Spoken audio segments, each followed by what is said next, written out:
Is it recording? Now it is. Okay. All right. Wonderful. Thank you, Anna. And we're going to go ahead and start and get some business done until Laila arrives. So I sent out the minutes. Did all of you get the minutes? And or were there were some changes that I added to the bottom of the minutes. I think there was Ruthie's last name was misspelled, and there were a couple of abbreviations that had to be put in. So other than that, can we approve the minutes? Yeah. All those in favor? Aye. Okay, minutes approved. And I'll read the purpose and goals of the committee: to gain a better understanding of the strengths and weaknesses of the criminal justice system of San Diego County and advocate for best practices.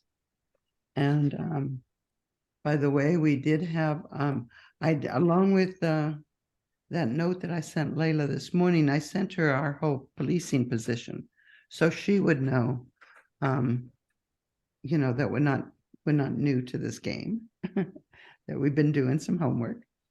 So let's go ahead and jump to bail reform and zero bail. Stephanie, there was a question about that. I think I sent you, was it an article or something? And you wanted to clarify it for me. And I thought it would be good to clarify for all of us. Yes, I mean, it was an article about a judge in Los Angeles County that reinstated the zero bail policy that was in effect during the pandemic, which would allow many more people to be released pending trial or the criminal proceedings. And you asked my opinion, and I was not sure because number one, I didn't know what was in it, but there are a couple of glitches. So would it help if I clarified the way bail is set now? Yeah. Mm-hmm. So there is actually a bail schedule, and it's on the Superior Court website. And the judges on that committee meet once a year and decide what an appropriate bail is for any offense. And, the state of California is kind of polled to see what everybody else is doing. And there's a consensus reached about bail. So typically, if somebody, the routine is you come in, you're arraigned, you're told the charges, you plead not guilty, and then the judge just looks at the bail schedule and says, what's the bail for this crime? And they set that as the bail. Now there can be some releases on your own recognizance and other circumstances that would allow somebody to be released, but that's the normal procedure, and nobody gets in trouble if you just go and set the bail just where the schedule says it should be. Now, that's obviously unfair to a lot of people who don't have the means to pay the bail, and so they would be stuck in custody while their case is pending, where somebody with more money could get out because they could post the bail. And there's all sorts of variables here. I'm just giving you kind of the straightforward standard case. So there's been a movement for many years to do something about it in California. And one of the ways, for example, having the bracelet or the ankle bracelet to monitor. There's your whereabouts. There's the one to monitor alcohol or drug intake, home supervision, something where there's a curfew. I mean, all sorts of things that can be put in place. But recently, the issue has arisen that cash bail is just not fair and it should be thrown out. If somebody's too dangerous or they're going to flee, then they should stay in jail. And if they're not, then they should be released, which is generally a good idea. my only three concerns, and two overlap. One is somebody's going to get out of jail and they're going to do a horrible crime. There's just no question. It's the population you deal with, and somebody could be following all the rules. But if they let somebody out on no bail and they commit a heinous crime, then, the judge is on the line. And judges don't like to be on the line because they want to keep their jobs. And so that's can lead, should not, but could lead to more people actually being kept in custody with no bail opportunity, because a judge just doesn't want to take a chance. So that's a downside. Second downside, we need resources so that somebody can be on pretrial supervision, so that there's somebody that can put in all these alternatives, make sure they're at home, make sure they're not drinking, monitor the ankle bracelet, any other alternative that you have set requires some sort of supervision. We don't have the resources. I'm sure we don't have enough resources. When I say we, I mean the court, to do that.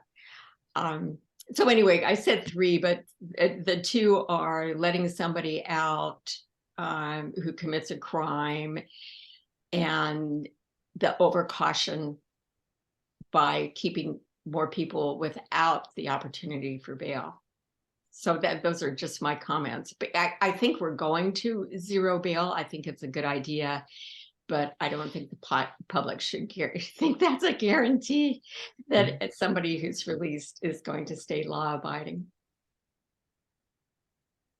Where does the alternatives to being in jail come in? Could they come in at that time, or does it have to go further before the judge can suggest some alternative? It could be sometimes if an attorney, defense attorney, what happens at arraignment, and I'm just talking about felonies now, but what happens at an arraignment is there's a team in arraignment court from the public defender's office that represents everybody. Make sure they have a lawyer. Yeah. That's not going to be their lawyer going forward. It's just part of that team.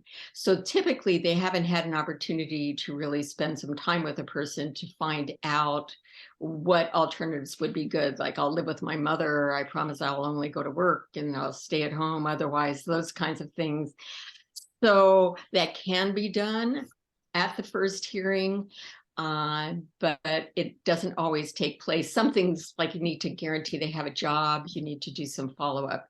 So there's a right to a bail review within 2 days. So if it's not done at the day of arraignment, it can be done in 2 days, and then it can be reviewed again after a preliminary examination, which I think has to be held within 10 days, because then somebody knows more of the circumstances of the crime because they've heard some of the evidence. So they can review it and say, no, that bail is too high, or no, I'm raising it. So it can go both ways. Okay. All right. Question, Joni, did you have a question? Because I think you're muted. Stephanie, is that preliminary examination the same as a preliminary hearing? Yes. Yeah. Okay. And it's just a probable cause hearing. Okay. And Anna, you can see how there's so much to learn. So much to learn. All right, thank you, Stephanie. That it was good for me to hear it a second time.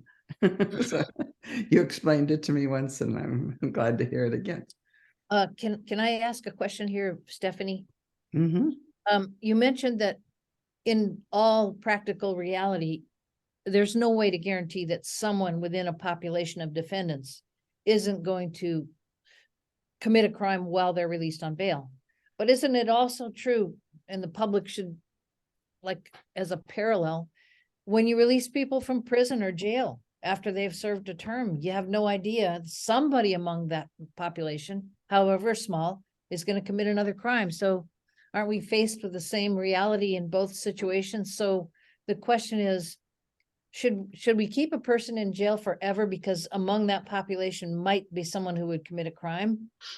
Right? Or isn't that the same as saying, should we make everybody or most people stay in jail in pretrial detention because we're afraid somebody among them might commit a crime? I mean, it's sort of an unrealistic expectation on the part of the public. Mhm.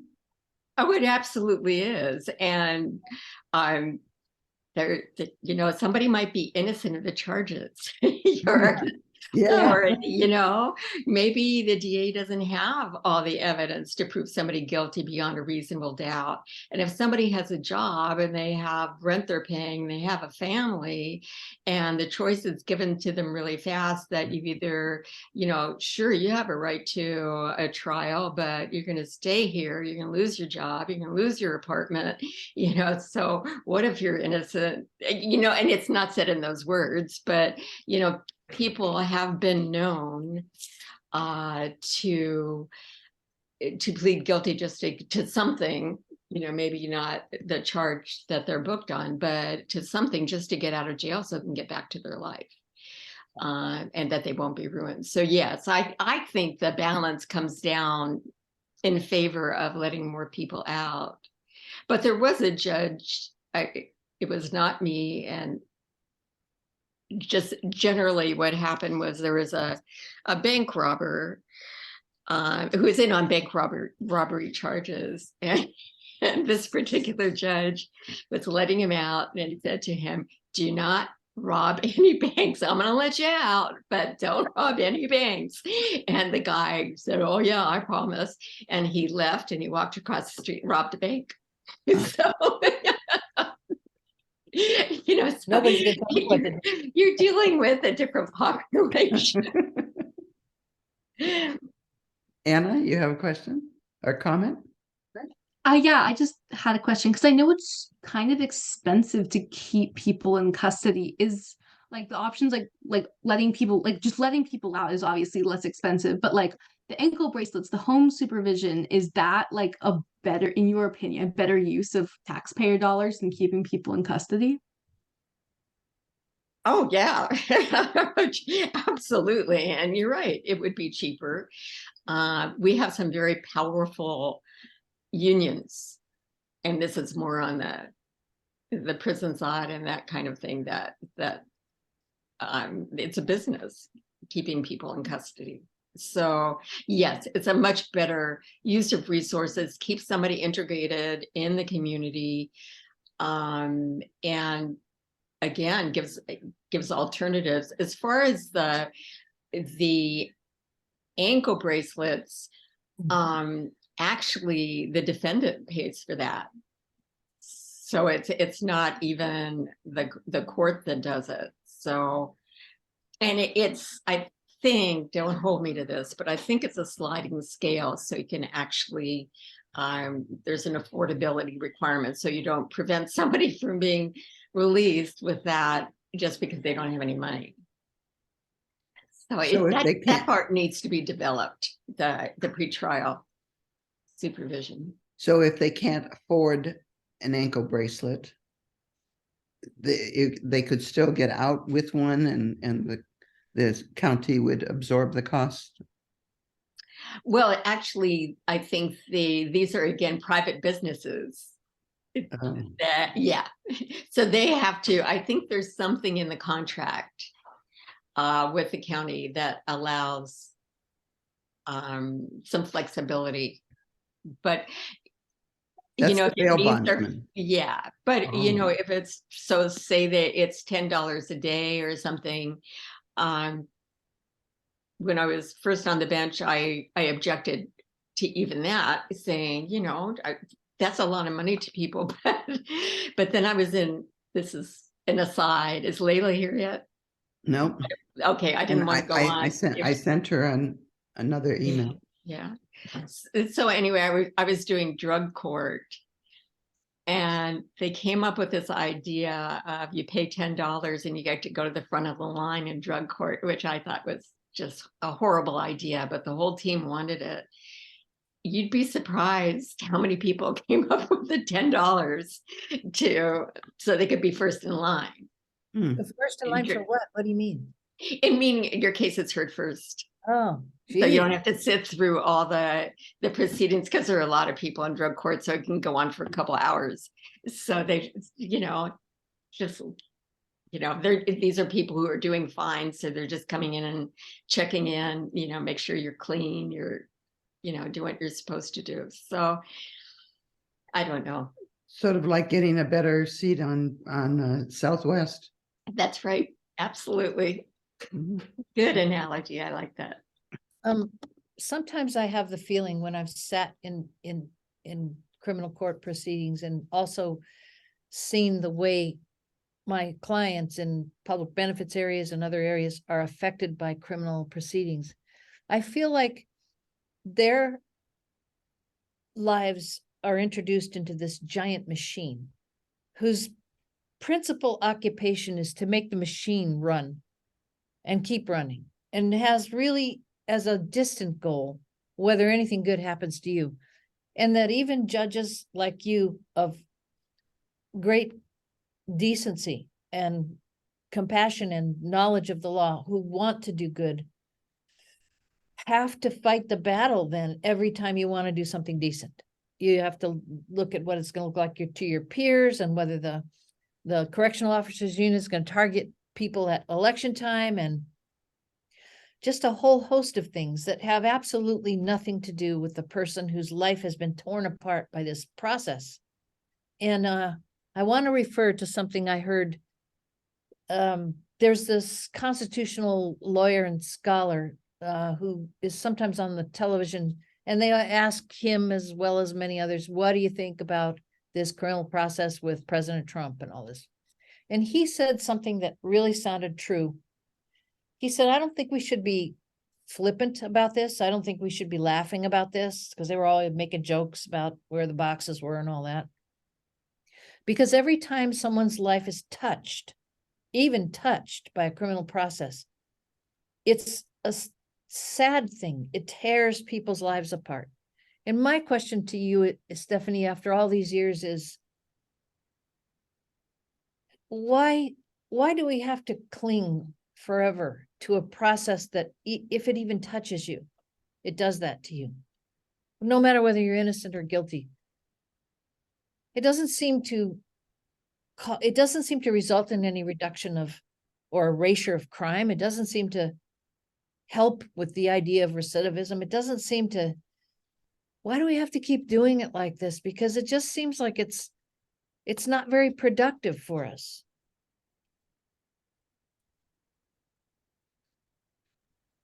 I don't know. There are two sides to everything.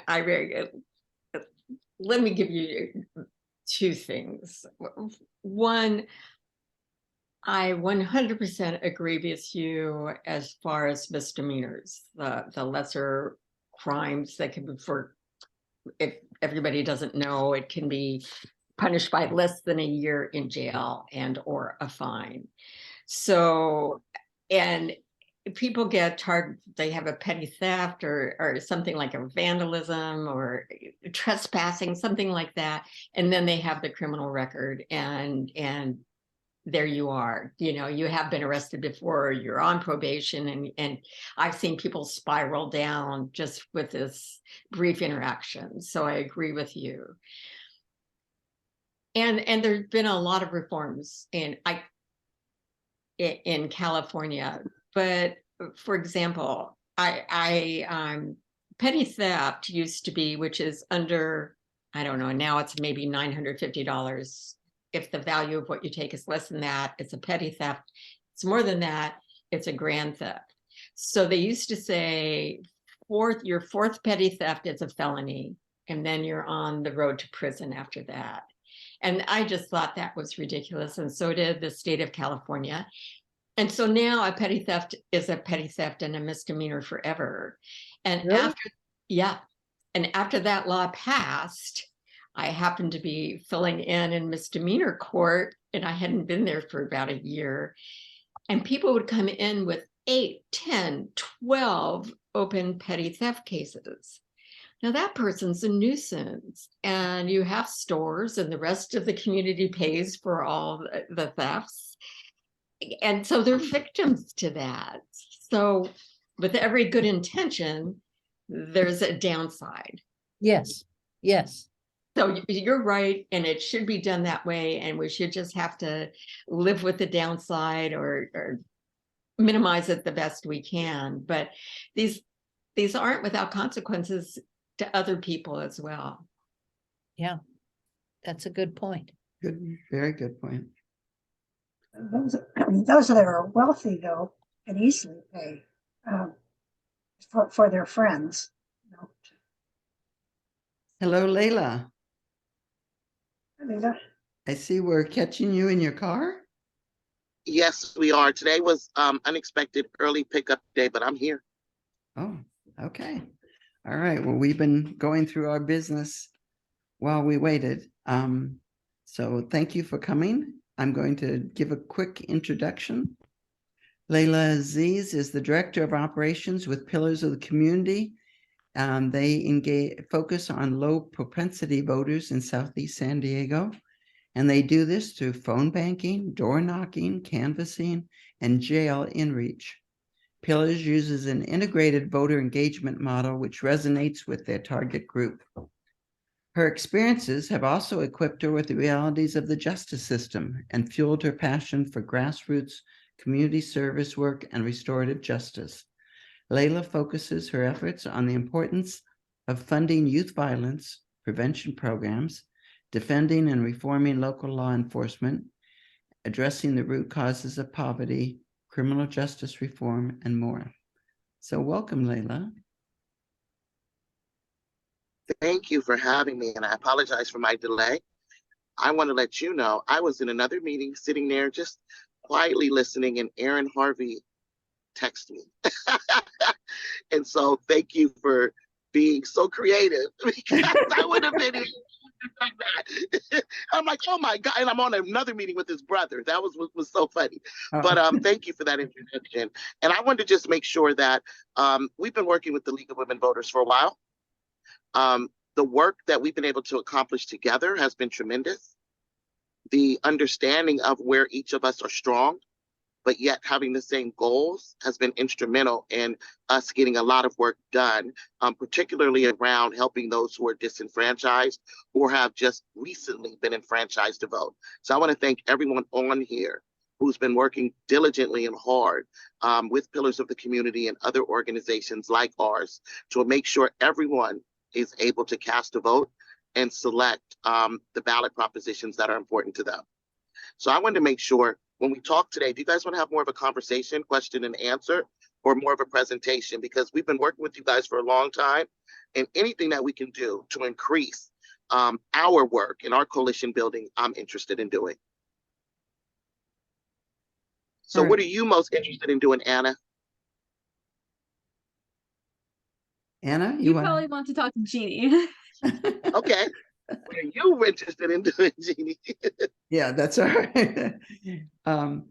Yes, so I would like us to be able to work together along with the people that are in jails for voting, and also we've had a lot of speakers talking about the deaths in jails, and perhaps getting some kind of input from people who are in jails as to what is going wrong, what do they see, because they're the ones that see the problems every day. And if you have a way of connecting with them, I would love to see that. That's a phenomenal. I mean, I love the way that you're looking at this, the problem, and then how we can be the solution. So we do have inside organizers in the jails we've been working with. They are people that are currently incarcerated or detained in the jails. And a lot of people in society, for a long time we use jail and prison interchangeably, but they're not the same, right?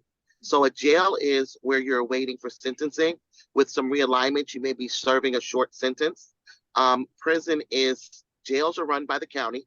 prisons are run by the state, and those are for longer periods of time. And a person in jail and a person in prison are different when it comes to voting, as you guys know, because you're working on the bill, free the vote, that you can vote. Most of the people in jails can vote. Most of the people in prison cannot.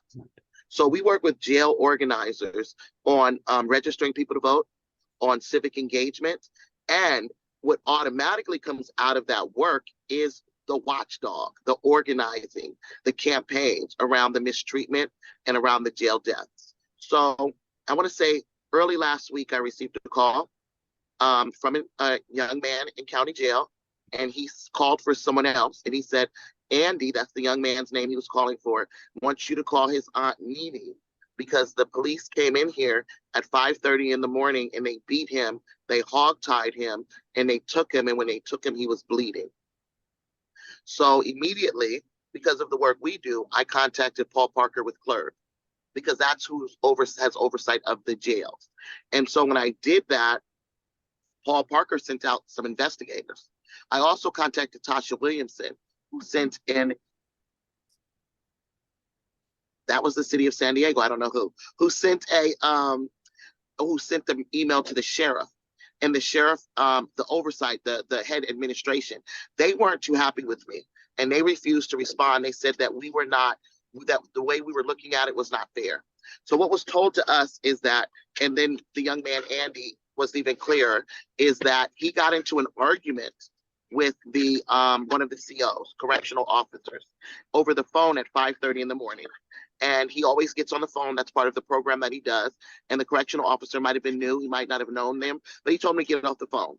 And of course, in being compliant, you just get off the phone, you go back to your cell. Andy has mental health issues. He's a former foster youth. He grew up in the foster care system. His mother has mental health issues. And so he began to argue, this is my program, and da-da-da, and words were exchanged. And Andy, there was no aggression. Well, words, if you look at those as aggression, but there were words that were exchanged. He went into his cell and he went back to bed. While he was going back to bed, the police came in not to de-escalate the situation, but because they were upset at Andy. And the other guard got 4 more guards, and they entered his cell and began to beat him and tase him. And that's when he was hogtied. He also says that he was penetrated in his anal region with either a finger or a sharp object. So it was more of, he's a big guy. The correctional officer he was arguing with was a smaller guy, and he upset the officer, who then, in my opinion, instead of de-escalating, escalated the situation, and they used force on Andy that didn't need to be used. He ended up in the hospital, and because of the jail deaths, his mother, who deals with this a lot because of in her family, she understands what's going on. She watches the news, and she's been working with some of the moms on the jail deaths. And she's also has mental health issues. She goes to the hospital and she believes she sees her son on a list for the ICU. So she becomes very upset at that point because they won't tell her if her son is there or not. He wasn't there. He was back at the jail, and the jail wasn't honest, or they weren't forthcoming with the CLERB investigators on where Andy was at the time, which made us believe that Andy was maybe dead. And so he wasn't. And I had to fill out a report. It was very hard for me to fill out the report. I asked the family to do it because we empower families, but I couldn't get that done because in order to fill out a CLERB report, you have to print the report, you have to put a signature on the report, sign the report, and then you have to then scan the report and send it into CLERB to open up an investigation. There's no way to do this online. And so the family doesn't have a printer. They don't have computers or laptops. They work off their cell phones if they're going to access the internet. So there was no way they could do that.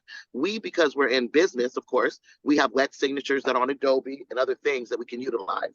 So we were able to do that. So that was helpful.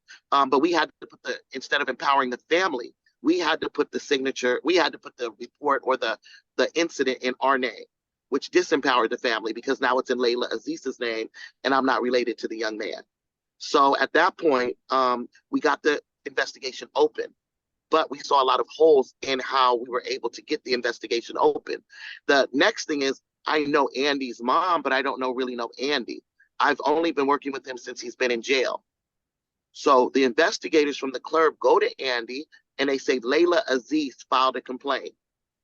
And he's scared because he doesn't know who this investigator is.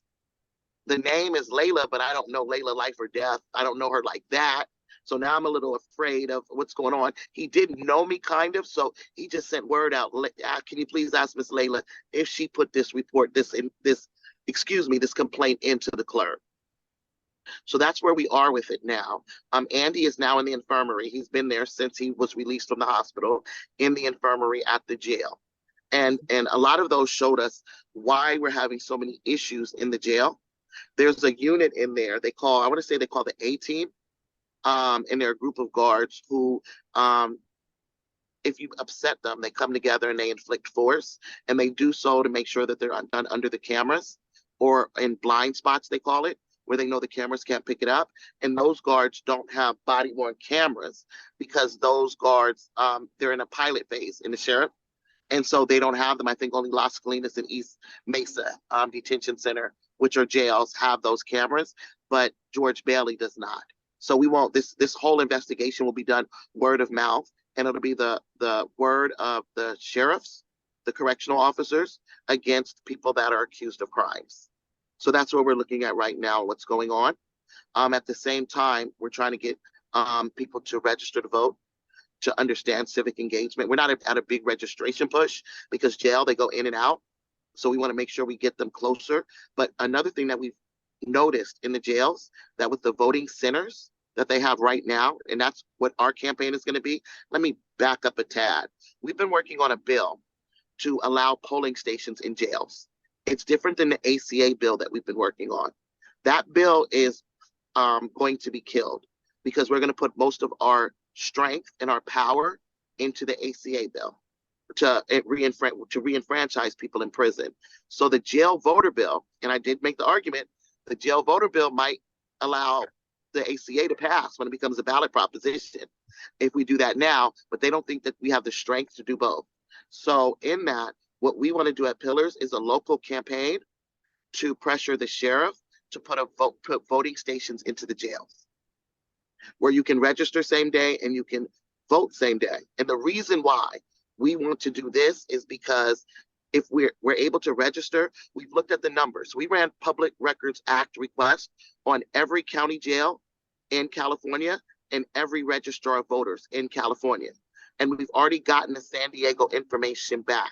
And so in this, we found that when we began this voter registration and custody registration push with the League of Women Voters, we had more people vote when we had the league going in before COVID and was able to, with the volunteers, register voters. We had 4 inside organizers in the jail, and we also had 50 volunteers who mass emailed. There's an emailing system. So we ran a public records request on the jail, got everyone's name who was locked up at that time, incarcerated at that time, or detained is the proper word. And then we emailed them their right to vote, each one of them. And it took a lot of volunteers to get that done. We had more people vote in that election year than any other election year. So imagine if we couple voter registration, civic engagement, and educating people in jail on their right to vote with voter centers right there. The technology is there. When you go to a voter center, because if you go to vote, if you're in jail, who's your city council person? Who's your assembly member? But with the technology of the voter centers, your ballot is brought up based on what your mailing address is. So they're able to do that right then and there. There's nothing that would cause confusion in that. We're seeing with the mailing system in the jails, they don't get their registration sometimes. We're seeing with the mailing system in the jails, they won't get their ballot on time sometimes. So if we put those voter centers in the jail, we can, and they can even do it on separate days. Instead of having them at every jail at the same time, they can move that polling station to the other jails on specific days. And if you happen to be incarcerated or something, that's going to be much less than the 6 to 7% we have voting now. I think we can get in double digits of voter turnout in the jails if we do something like this. So that's one of our goals in working with the league and other people on how can we make this happen so that we have voter stations in the jails by the November election. Whoa, that's a lot to take in. Would the voter stations be staffed by by the officials from the voting booths? Good question, Or- Margie. Yeah, who would be? I believe it should be staffed by a poll worker. Or if we can be volunteer poll workers if whether it's league volunteers or community volunteers, if their funding isn't there and that's a barrier, I think we have enough people who would volunteer for that if they were trained. And you said something about moving the polling station. Couldn't you have a separate polling station in each jail? Or She no? says, That would be what we'd want. But an alternative would just be have different days. We want polling stations at each jail. Okay. So how can the league help? Help us make I Kelly mean, I can see how we can Martinez- help, in November or March or whatever, but how can we help now to The get conversation needs to start now. I love that. Thank you. Can we have an honest conversation? Mm-hmm. I The hope. sheriff's not going to do it for me. The sheriff's not going to do it for me. Yeah. And I don't know why. I have guesses, but the sheriff's not, and there's probably 3 reasons I could come up with, but the sheriff's not going to do it for me. Initially, Lori was the president when I approached the league the first time. And I went to Starbucks and we were sitting there and I'm talking like I'm talking now. And Lori's just looking at me. You guys know Lori. She's like, Laila, what do you want? I said, I want to get into jail. She says, okay. That's how we began our relationship. And I had gone to a meeting with the jails and they looked at me, and before even knowing who I am, before trying to know who I am, they said no. And Lori asked, because of the league stature, she was in there within a week.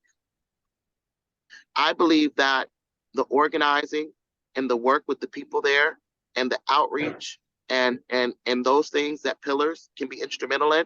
We also have Asian Solidarity Collective and others, and even Showing Up for Racial Justice has said that they want to be a part of this. But I don't believe that any of us can get polling stations in the jail, but the League of Women Voters, honestly. You don't, wait, could you say that again? You don't believe what? Anyone but the League of Oh. Women Voters can convince Kelly Martinez to put voter stations into the jails or the new registrar. What has been the Or- reaction? Is that- Has the sheriff reacted at all to this? Responded to you when you've raised this issue? We strategically didn't ask her because we thought we would cause harm if we asked her. So we strategically waited, started talking to partners separately. I did tell Kim a little bit about what we wanted to do. She seemed interested, but we didn't want to harm accidentally by putting a accidental pillar stamp on this. Okay. Got it. Yeah, Okay. yeah. I just, her reaction to everything I've heard suggested so far, and maybe not exactly with voting, has been very negative. It's well, anyway, I'm trying to be hopeful, and you think the league would be helpful, or maybe just to even get a conversation going? I think maybe I if thought you we- were asking that. Yeah, from what Laila is saying, I'm thinking that perhaps the league could approach the registrar, and that together the registrar, and assuming the registrar is for this, which I would think she would be, together we speak to the sheriff. If the sheriff says no, then we go to the press. Laila, I you're was starting Sorry, to I'm think just she- so negative about this just because, she says no to everything. I know, but But we don't want to say the sheriff won't let us do it if we haven't asked her. Well, no, absolutely not. I'm not. Is there funds for this voting station? I mean, volunteers can staff it, but is this something where the league has what is needed for this, or is this just a matter of having people there registering and with ballots? I think that the registrar of voters should be able to handle the economic piece. And I know that I think yesterday they gave back money that was supposed to be used to the city, and they're a county office, so I need to do a little bit more investigation there. But I believe they have the money for the voter centers, and San Diego is a voter center county. So they should be able to handle that and the poll workers. But if they say no, I think that us saying, well, we can potentially get the poll workers who will volunteer their time, and if as long as you train them, that might be a helpful point. But the registrar should be able to handle the whole entire piece. Okay, and we're talking about two different things, kind of there's voting day or when they will vote, and then there's registration. So is there a problem getting into the jails for both of those?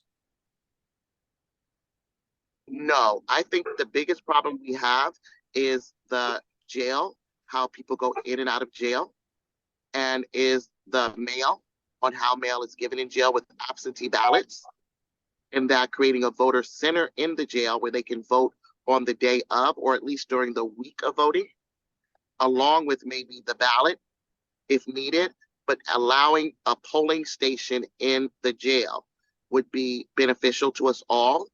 And the registrar should be able to fund that. Would, And off- we can do civic engagement as always. would officers who are in the jail, could they vote too? I mean, the guards? You're not supposed to vote. Yes. Yeah, anybody can vote at the voting centers. So But I it'd be convenient for them as well. I We're mean, providing a convenience for all of the employees at the jails. Good point, Margie. maybe so you say it from the point of view of everybody, not just prisoners, Mhm, or who Yeah. are guarding prisoners. mhm. Yeah.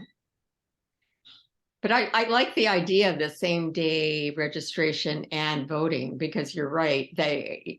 You're never going to catch that person again. And once they're out and going about their business, try to reintegrate into society, they might not be thinking about voting as the first thing to do. Right. And they might be so busy when they're not in jail, but when they're in jail, they've got nothing to do. Right. And we could provide a lot of voting information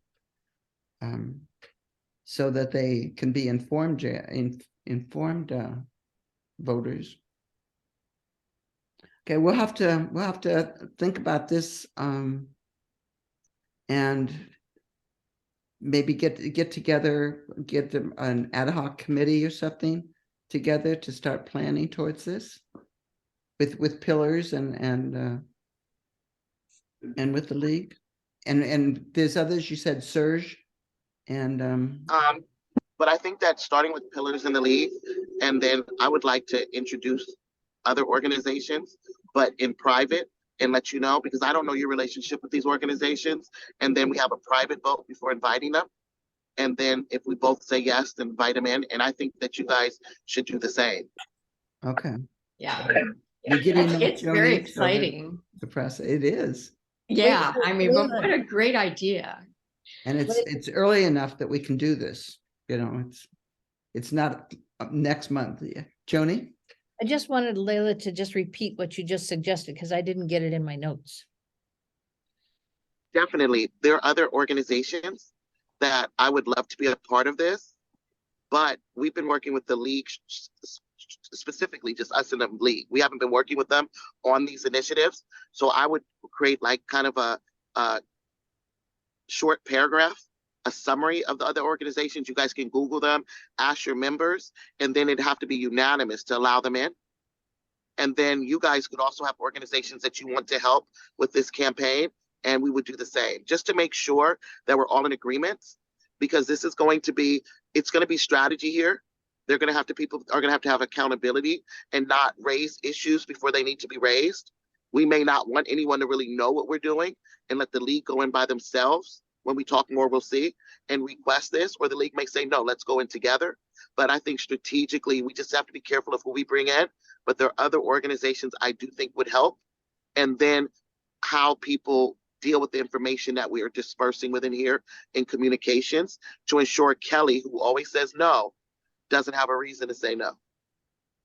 Okay. All right. I'm sorry, Kelly Martinez, the sheriff. Yes, we knew.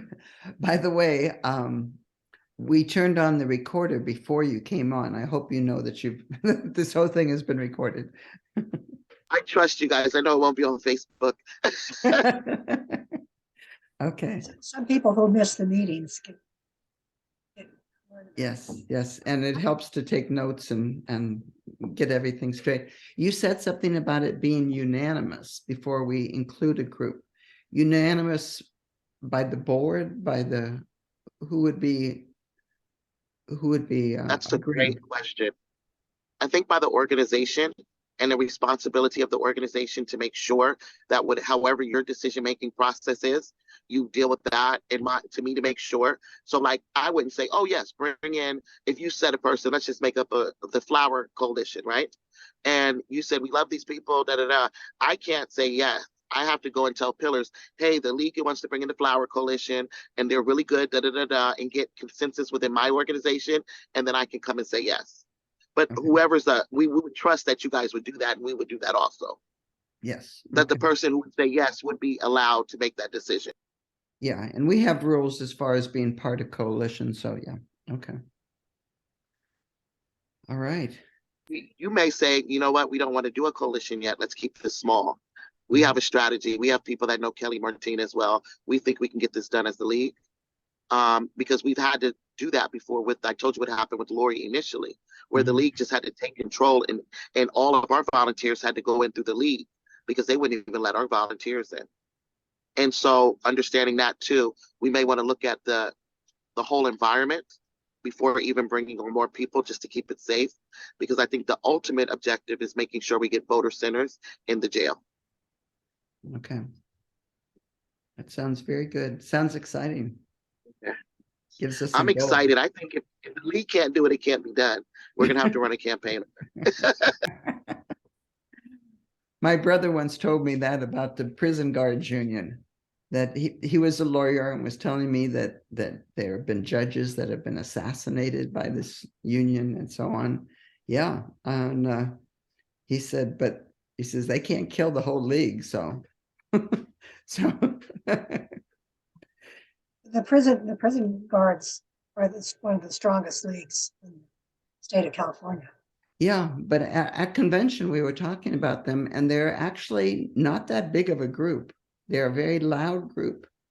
They put their money in the right places, but they're not really that big of a group. So anyway, Yeah, I've been in prisons, Centinela and some of the others, and Donovan, and they just stand around with all this heavy equipment waiting for something to happen so they can use it. And they're not very polite. Yeah. I don't know. but that's the state league handles prisons. We're taking on the jails. But the Correctional Officers Union has said in public that their strategy is, despite however many or few members they have, they will go after anyone in elected office, even a dog catcher, if they speak against the need for imprisonment of people who commit crimes and for the reduction of prison guards and correctional officers in other facilities. Well, again, they can't go through against all of us. We're not elected officials. But it just says, that they reach Yeah. far in spite of the numbers. Well, it was an assembly member at convention who told us to do that, to go after find out who they're donating to and bring that out to the public. Who's getting money from the prison guards union. Yeah. So anyway, that's sort of off topic. Do we have any other questions for Laila? I appreciate your coming on and glad we finally got together. What are some of the organizations in Pillars of the Community? Other organizations? I That didn't we're hear you, thinking Margie. I mean, you're made up of a lot of people.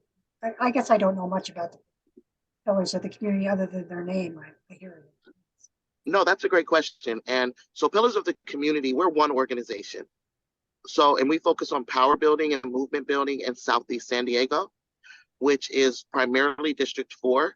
It does have a little bit of District 9 and District 8 in it, though. So we do encompass 3 districts, primarily District 4, though. And so we work with organizers. We have a police accountability program. We have a court advocacy program.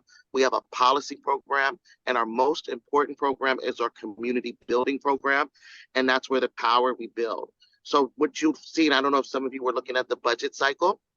We've been working with 2 communities, which is the Stockton Memorial and the Mountain View communities. They're the poorest census tracts in San Diego in the city. And they also have some of the highest crime as far as people going in and out of jails, in and out of prisons, and murders, gun deaths. So we've been working with those communities because they're in the Latinx and Black communities. Those 2 communities are enemy community. They're rival communities. So we've been working in those communities in order to stop violence, but also to build power. So we didn't go in those communities to say, hey, you guys, let's do a march to stop violence. Let's hold up signs to stop violence. The first thing we did was we pulled the nonprofit organizations who aren't in those communities. Those communities are very underfunded. And we pulled them into the community under the community leadership. And they began working with the communities for services around housing, mental health, employment, reentry, mentoring, all of those different things. They began doing resource events together. Those were just the beginnings of the relationship building with community and nonprofit providers, service providers, housing. Then what we did was we started working with both communities on what their need was, and they both settled on youth drop-in centers for young people and young adults in order to meet them right there in the community, where if they're hungry, they can go get a meal. But they're trauma informed centers. They're actually trauma recovery centers. They'll have licensed clinicians in there. They'll have mentors in there. They'll have case managers in there. They'll have job training in there on the site. They'll have intergenerational activities. These communities really, really rely on the older generation for guidance. So even if it's storytelling, if it's mentoring, it'll be right there. And these 2 drop-in centers would be the beginning the peace without preaching peace, by actually doing peace. And so these 2 communities have been working together since March of last year. The violence has tremendously been reduced. And in these 2 communities, they were funded, almost not funded. The mayor left us to dry. He then tried to come in the final hour and let us know he was fighting for us, even though we weren't in his budget or revised budget. That was heartbreaking. And at the last end of it, Monica Montgomery resurrected our cause. She made sure that $1 million was given to these 2 centers, $500,000 each per year, along with the help of Sean Elo Rivera and Moreno and Kent Lee. Kent Lee has been a surprise. He has been a glorious surprise, but he has been a great surprise, but he has been doing the work. And we actually got Marnie and Raul to vote with us on those. We would not have had to fight as hard as we did on the last day of city council, on the day when people had to pick up their kids from school early this whole week, where graduations were, and still go to city council to beg for crumbs. If La Cava would have gone with us, we already knew Whitburn and Campbell didn't care, but La Cava turned his backs on us and we had to grovel. But we were able, with Monica Montgomery's help, to get $1 million to save lives in our community.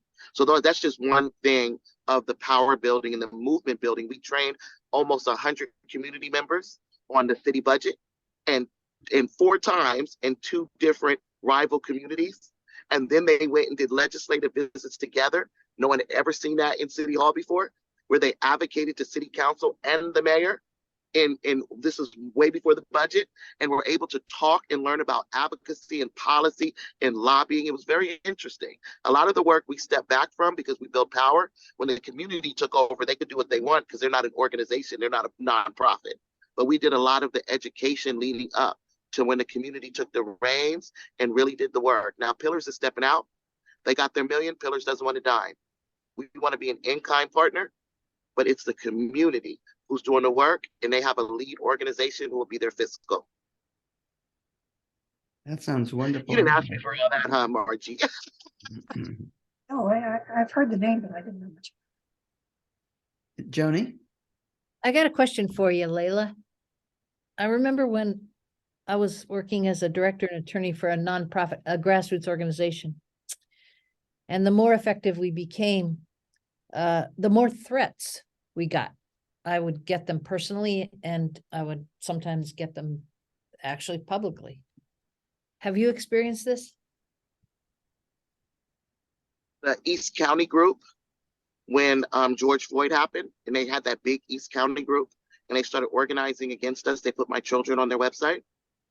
I've received Facebook messages calling me everything from a monkey to the N-word, telling me they knew where I lived. So a lot of things, but they're scared. I live in the hood, so they can come if they want to. That makes me feel safe that I live in the hood. Really though. So I'm like, yeah, right. You guys aren't coming over here. But so I have gotten a lot of threats. I work in the community I live in, so it's part of it. I think if I wasn't doing, the biggest threat we have now that we know we have is the mayor can be vindictive, and he's not happy with us right now. And so he's going to probably try to go after some of the funding sources, the foundation sources. We don't take government money because we already know what they do. But we'll take it to like build a garden or something, but nothing that we rely on as far as programming. So we're expecting that, and we're just going to keep building power. Can I ask you, what do you see as the next step in moving forward with the voting centers? Getting with, having a conversation with the registrar of voters, making sure that they're on board and they can allocate the resources for the voting center, helping them think through things that they might not want to think through. I think they're first going to say, oh, no, no, no, but they can do it. And just working with them. And I'll give you guys the data. I do have the data of all votes in the jails from 2016 up until the last election. And I also have the jail data on their policies and their average rate of people, the population. So we have the data. So you'll have that. And really talking to and seeing if this new registrar, who I don't know, is willing to utilize her power and her position to help all. If the registrar works with you guys, and they tend to love the league, at that point, the registrar and the league can then potentially have that conversation with the sheriff, and try to nicely pressure the sheriff and help themselves on how this can be done. I love some of the thinking because it has to be high level strategy. It's not just the detainees, but your staff also who are working, who are able to vote. This is enfranchising all voters, and that's the lens, the optics that the league uses anyway, about everyone having the right to exercise a vote. And I think that's important. And they already have the policy to ensure that you're eligible to vote if you vote. So that should not be an issue. And I think that could be the beginning, but there's some more high level strategy that we need to speak on. So you're looking to You're looking to get the league involved now, it sounds like, and then together strategize and go through the organizing. I'm getting the registrar on board and then going forward from there. Yes, I think that, yes. And I believe that would be a huge win. And then when it comes to implementation, I believe the other orgs are going to help and bringing in a lot of people, so that one of the things that's going to be important is we have a Latinx organization who can have Latinx Spanish speaking volunteers, an Asian organization who can have people that look like those people that are from those communities that might even know those people, because it creates a level of trust. We do have an issue we're going to see, and that's the sheriff does not clear us all to go in. I have never had a felony.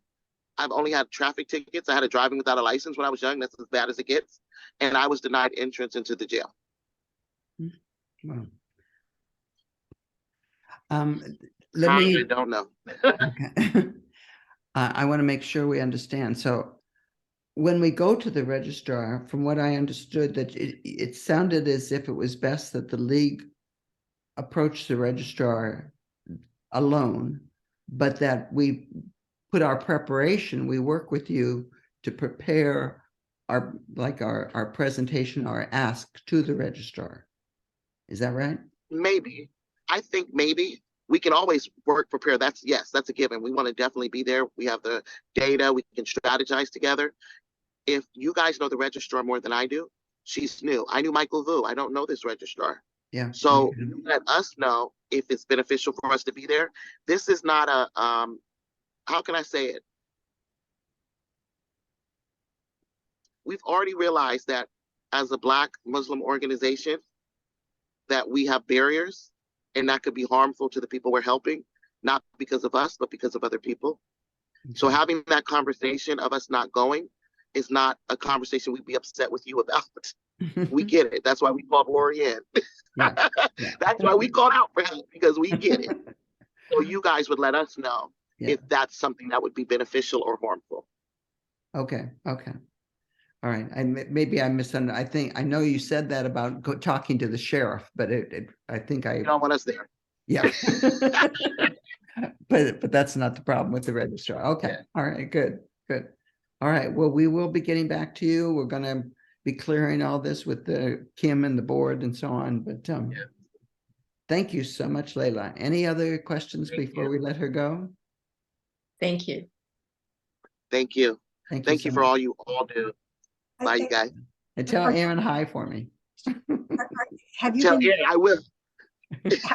are you Yeah, on the, Georgie. are you on that board that they're trying to get for justice? Paul Parker? I am a commissioner. So I go to take my background test, I think next week. And I want to thank you, Margie, because that's why I knew you. I was like, she looks so familiar, but it's because of all the work you've done with the CPP, the Commission on Police Practices. And I think you're in the interviewing with me of the ED, correct? Of the I deputy. am. It's the other gray-haired lady. She's a former. Stephanie. So it's me that. Stephanie. Margie, I've seen Margie on a lot of things. Mhm. Okay. Yeah. So yeah, we still have nights. I thought All Margie good was on our people. first one. Yes, let me let you go because I'll be here all day putting things together. But thank you so much. And I know Okay, you have business to take care of. Have a great one. okay, thank you, Laila. Thank you. Bye-bye. Bye. Hmm. All right, well, it was well worth the wait. Mhm. I think she's been elected to that board. It's good. Hope so. Yeah. And you Yeah, know, they what she just- said is that I attended a meeting for the San Diegans for Justice with Andrea Oh, St. Julian. John. Yeah. Adrian St. Julian. Last week. And one of the people, she invited just like representatives from a number of groups. And so one of the people that was there was a man named Aaron Harvey, a young man, very impressive young man, who also works with Pillars of the Community. So when I wasn't getting anywhere with with contacting Laila, I texted or I emailed Aaron, and he's the one that texted her and told her to get back on. So that was funny. Whatever worked. Anyway, it is 1:39. Let's see what we still have to. Oh, what I really would like to talk about is we have been asked to do an event, like a panel event on juvenile justice for October 4th.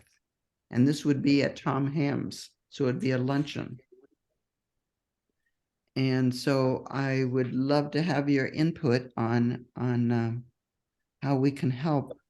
And we want to, let's take maybe 10 minutes for that and then 10 minutes for Anna's legislation guide. So we're going to have to watch our time here. So one of the things that I was thinking of is getting young people who, or people maybe in their 20s who have been in the school to prison pipeline, and you know, as part of a panel to speak about their experiences, what happened to them. Right. What do you think of that? And while Laila was talking, I was thinking she might be a good resource for finding people like that. But what do you think? I think it sounds great.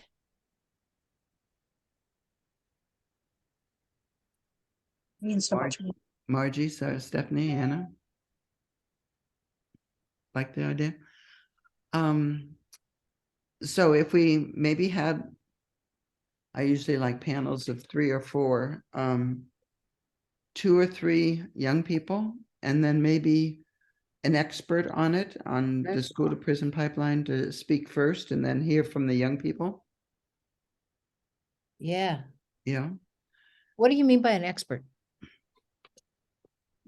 Madam Jody. Well, I always try to assume that the people in the audience are unfamiliar with the topic, or just they've heard about it, but I don't want to expect any of them to be experts. All of us, we're not, maybe not experts, but we all know what we mean by the school to prison pipeline. But maybe someone, an academic who's done the research on it. Can I ask you a question? Uh-huh. What do you define as the school to prison pipeline if you just had to do a nutshell?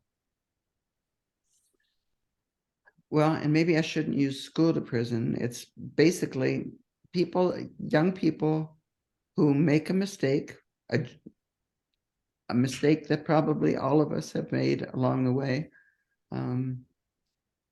When they're young and get caught and put into the court system, and it snowballs.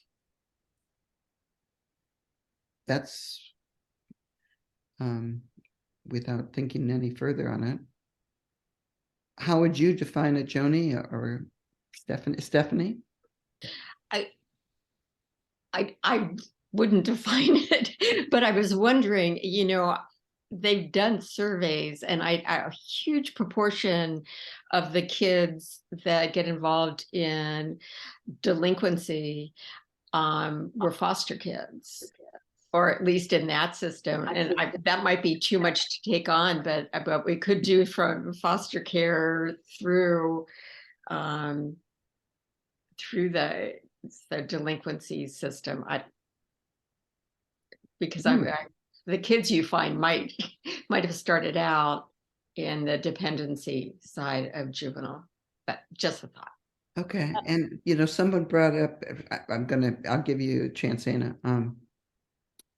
I think at our last meeting about sex trafficking, that a lot of the kids from foster care, a lot of the kids that end up in sex trafficking have come from foster care as well. So maybe this could actually be more about what's happening in foster care and what the different paths that unfortunately are they being pushed into. So Anna? I just had some suggestions about who an expert person could be, because I'm sure there has to be some sort of criminal justice organization that either focused on kids or has a division that's focused on kids. Someone who works for that organization might have a lot of information and might have contact information for people who have been through the criminal justice system that can actually speak on it, that know how to talk about it. Or maybe even a lawyer, like someone from the public defender's office. I'm not exactly sure who represents people in juvenile courts, but maybe someone who represents those people also would have an interesting perspective. And the judge we had last time, Judge Anna España, what about her? Would she? I'm throwing out ideas here, so just I didn't meet her. I don't know about her. yeah. I'm Joni has a history. looking at Joni and Stephanie and Margie were all present. Joni, comments? No, I just want to go back to the school to prison pipeline, because I think it is a fundamentally different issue than just simply saying young people making a mistake. Because in my experience with young people who get caught in this, things that used to be dealt with by vice principals who had the disciplinary authority in a school are now handled by school police. And school police are often not schooled in or sensitive to any of the issues that cause kids to react in negative ways or have behavioral, behavioral problems at school. They don't know a thing about it. And their only response is to handcuff them and charge them with something. And that starts the ball rolling. That is a school to prison pipeline. Let me give you 2 examples. One was a kid who was, he had an IEP. So he had he didn't have just learning disabilities, he had cognitive disabilities. And the one thing that he was good at was, and that he enjoyed, was art. And he was a big kid, kind of clunky, and kids used to make fun of him all the time. And he had some kid that was constantly targeting him. And his art teacher was allowing them to have possession of an X-Acto knife for a certain kind of thing they were doing in art. And as he exited the art classroom, this kid that was the bully came up to him and made fun of him in front of everyone. And he got so upset, he held up that X-Acto knife. Not something you want to do, right? He was arrested, he was charged, he became involved in the criminal justice system. But the problem was he had often tried to express to the authorities in his school that this person was targeting him, and they had no answers. So finally, he's left to his own devices, and he chooses one we don't allow. Right. That's one example. Another one was an example of a guy who was charged with a crime, a felony. He was the father of, they were a very poor family. He was charged with a crime, and at first the relatives of the family, they all pulled together a couple of grand and got him a private lawyer. That didn't amount to anything. The money ran out. He ends up with a public defender, which I'm not saying is bad, because sometimes they're better than many of privately paid lawyers. Nevertheless, the pressure got put on. He was in jail, just like Stephanie described. He wasn't allowed to get out. They lost most of their income because he was incarcerated. He decided to just take his family and relieve them of the stress. So he pleaded to something he said he did not do.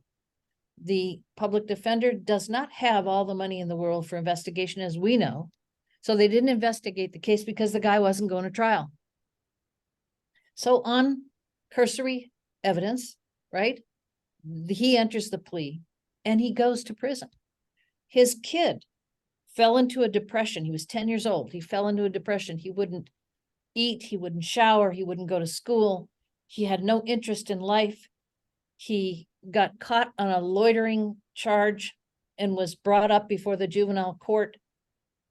I forget the name of the judge, but he was a real jerk. He, in that cattle call where they handle all the loitering offenses, he would not hear what I was trying to tell him about this kid's individual circumstances. He ordered me not to say a word. He ordered the lawyer standing by the kid's side that she would be held in contempt if I said a word.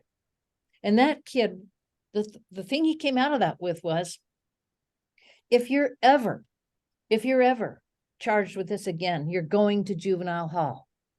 Now, that's a school to prison pipeline, those examples.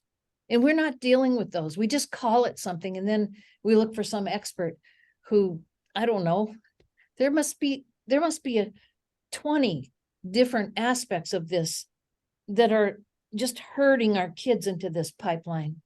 And every single point is a point at which we should be expert. So when we say an expert, who is it? And which point are we talking about? Because so much of what we do at the league is to inform ourselves of all these circumstances, amass information, and move on.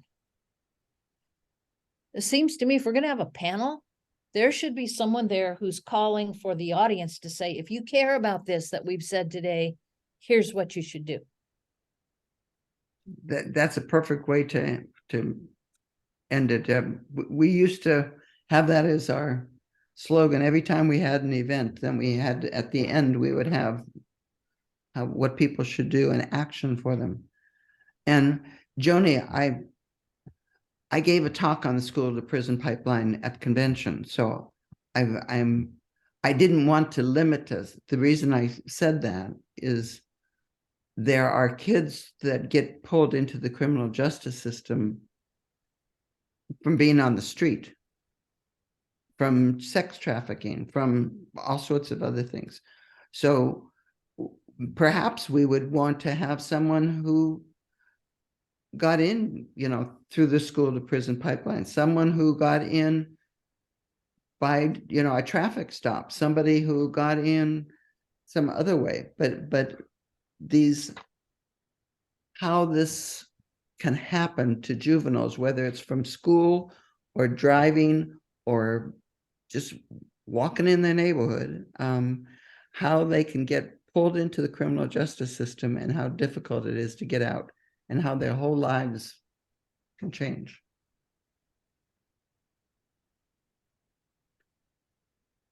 So where are we?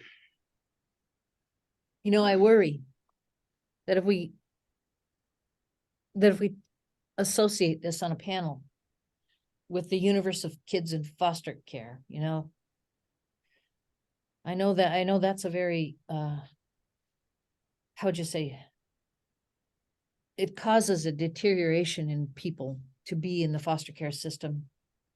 I can't speak for the whole system, but in the population that I have served of people who are on public benefits, a great number of them, probably 60% of any people I helped at any given time who were in foster care had 10 or 11 placements by the time they reached the age of majority. And that's never something that solidifies a feeling that you are ready to approach adult life, right? Right. But what worries me about foster kids and associating this in this panel with only foster kids is that Americans seem like, maybe it's my imagination, but we always seem like we're looking for a category we can just say, okay, they belong in that category. I don't know anybody in that category. I'm sorry what happens to them. I hope I give to an organization maybe once in a while.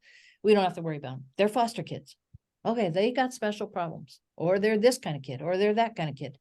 I feel like the school to prison pipeline is all kids are at risk who are not supported by the wherewithal, whether it's an emotional or a financial wherewithal of parents who can deal with the vagaries of youth, the things that happen to youth when they make mistakes. So I favor that this panel would talk about foster care, but would also talk about kids who have parents who are struggling with this or that or the other thing and don't have the resources to find answers that are less destructive than the ones that are chosen for kids who get dropped into that pipeline. Well, I see your point and I agree with it. The problem is, I think you make a wonderful point, but I think just from our brief discussion here, the problems are endless. So I think the decision is how broad we're going to make the discussion, or whether maybe when you're saying about action item, which I think is a really good point, maybe we should pick something and say, have some suggestions of what we can do to make it better. That's a good point. And I have no answers to what we can do to make it better. But So are you saying start with the action item and then Work down. work back? Yeah, I'm saying that we can. It seems to me we can do broad brush because there's schools, there's foster care, there's parents that don't have the resource. I mean, there are more problems than we can shake a stick at. And so do we want to do an overview of here are all the problems, or maybe take one issue and kind of highlight it, and maybe these are some of the solutions or something you can do? And I don't know, but I think that's our decision. Okay, when I'm looking at time and I'm thinking of our conversation, because I don't think we're near a decision. What about all of us sleeping on this? Because I know taking a walk with my dog, sometimes I come up with the best ideas. And I can get back to, maybe we can carry on another conversation via email after, another 24 hours or so. Because we don't have to have this done today. It is October, but you know, that's still quite a few months away. So how does everybody feel about that? Just kind of not putting it on the back burner, just putting it kind of letting it rest in our brains for a day or two. Yeah. Okay. Yeah. Okay. All right. And then I'll send this out to the whole group so that maybe we can get input from people that aren't here as well. Okay, I know, Margie, you have to leave. Anna, I want to give you the time. And by the way, we're not meeting in July, so our next meeting will be in August, but we will be communicating soon. Okay, go ahead, Anna. So, Jeannie asked me to kind of create a legislation guide of bills, I'm assuming relating mostly to criminal justice. You guys are mostly tracking bills at the state level, right?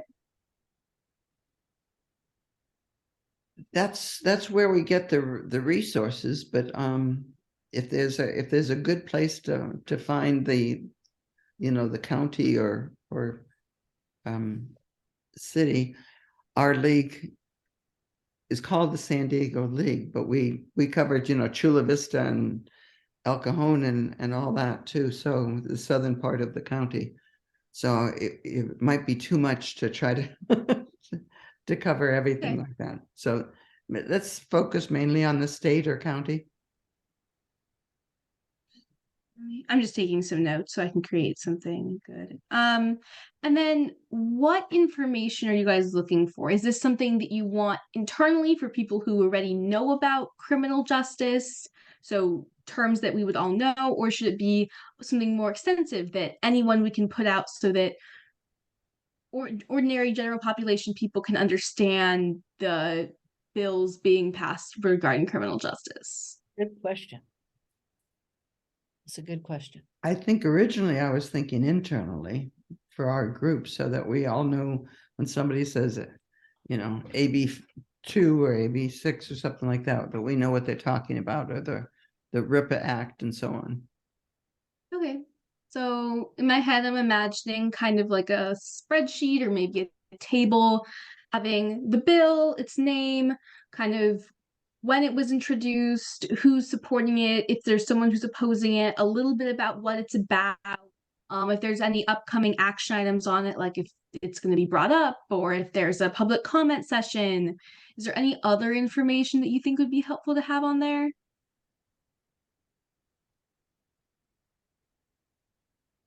What do you think? I think that's even more than I expected. Yeah, me too. Mhm. Hopefully I can find all the information. Some of the bill tracking most of the bill tracking I've done before is like at the federal level, so that information is super accessible. But I shouldn't have a problem finding the stuff for county and state level stuff. Okay. Did I send you the one through the state league, the California's League of Women Voters, where they show whether they support or oppose legislation? No, is it on their website? I can probably find it. Okay, you probably can.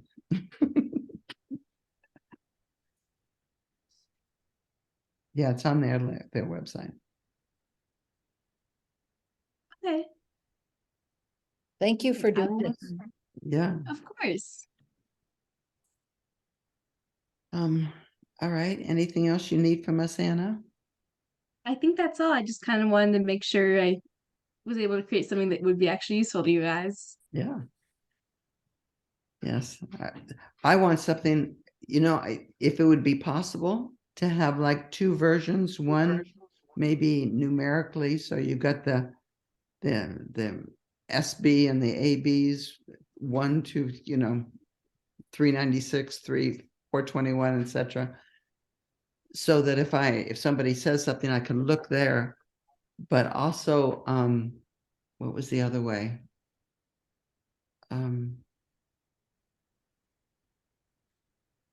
Was it alphabetically? No.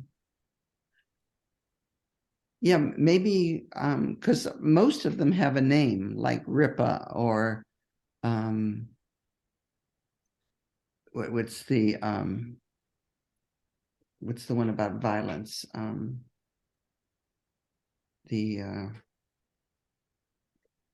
To keep people keep the police to curb their violence. What's that? Yeah, anyway, sorry.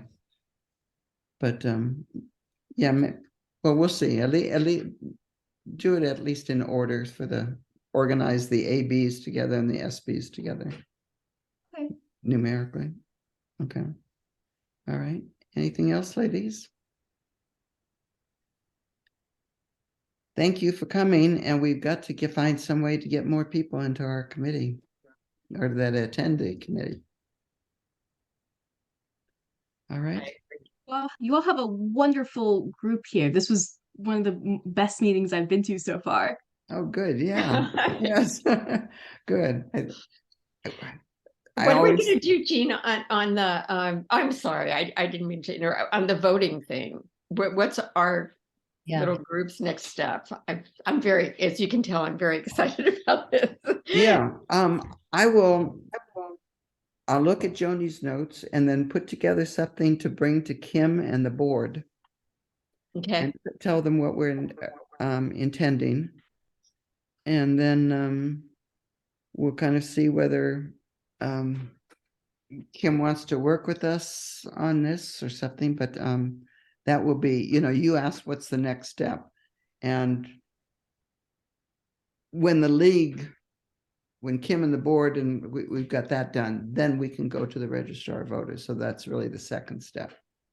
right, okay, perfect. Jeannie, will you send me the recording of this I will. so I can make sure I get that right? Because she spoke pretty fast and I think I missed some things. Okay.